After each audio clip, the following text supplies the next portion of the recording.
یا رسول اللہ کرم ہو، یا حبیب اللہ کرم ہو، یا رسول اللہ کرم ہو، یا نبی۔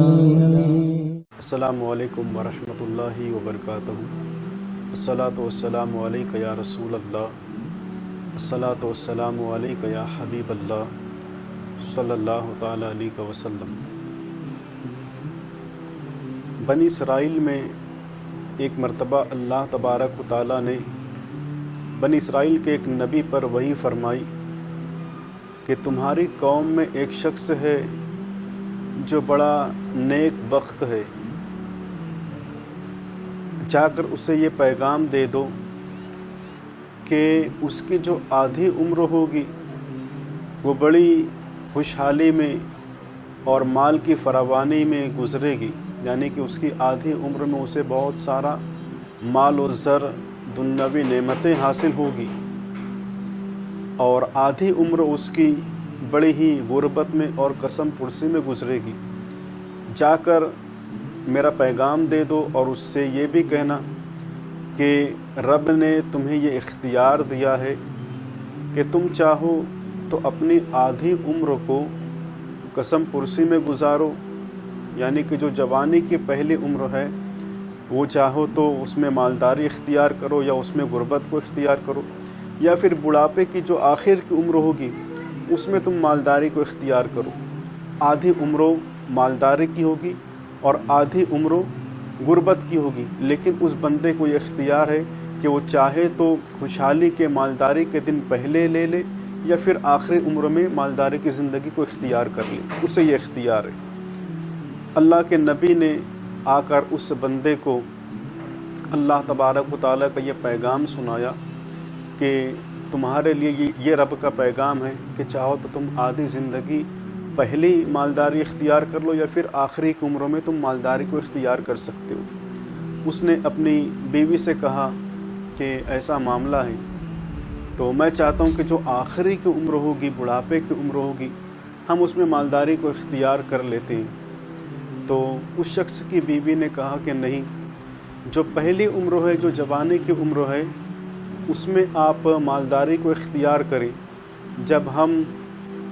معاش سے اور معیشت سے جڑے سارے معاملات سے ہم بے فکر ہو جائیں گے تو ہم بالکل یکسوئی کے ساتھ، دل جمعی کے ساتھ اللہ تبارک و تعالیٰ کی اطاعت اور عبادت کر سکیں گے۔ اس شخص کو اپنی بیوی کا مشورہ بڑا اچھا لگا اور اس نے کہا کہ ٹھیک ہے، جو تمہاری رائے ہے، جو تمہارا مشورہ ہے، ہم اس کو قبول کرتے ہیں۔ اس شخص نے باہر آ کر یہ کہا کہ اے اللہ کے نبی، ہم نے مالداری کی زندگی کو جوانی کے دنوں میں اختیار کیا ہے،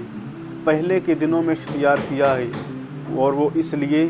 کہ جب ہمارے پاس مال و اسباب زیادہ ہوگا، جوانی کے دن ہوں گے، تو ہم یکسوئی کے ساتھ اور بڑی ہی لگن کے ساتھ اللہ تبارک و تعالیٰ کی اطاعت اور عبادت کر سکیں گے۔ اللہ تبارک و تعالیٰ کو ان کی یہ ادا، ان کی یہ سوچ، ان کی یہ فکر و بڑی پسند آئی، اور اللہ تبارک و تعالیٰ نے اپنے اس نبی سے یہ ارشاد فرمایا کہ اے میرے نبی،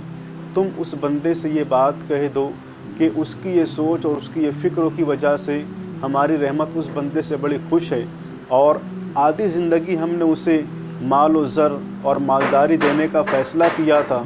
لیکن اب جو ہے تو ہم اسے اس سوچ اور فکروں کی برکت سے پوری زندگی ہم اسے فراوانی عطا کرتے ہیں، پوری زندگی ہم اسے مالدار کرتے ہیں۔ اب کبھی اس کی زندگی میں کبھی کوئی غربت نہیں آئے گی، کوئی قسم پرسی کے حالات نہیں آئیں گے۔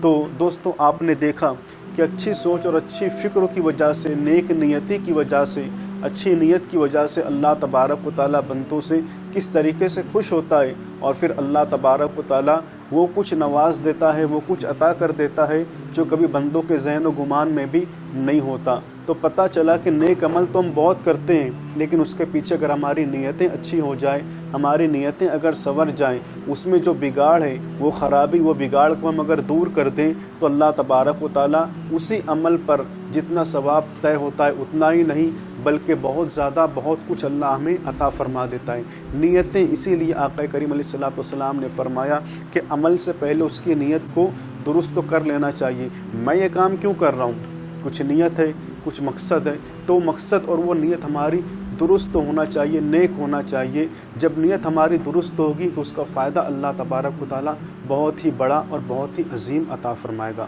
اللہ تعالیٰ ہم سب کو اپنی نیتوں کو درست کر کے اس کا فیضان حاصل کرنے کی توفیق عطا فرمائے۔ السلام علیکم ورحمۃ اللہ وبرکاتہ۔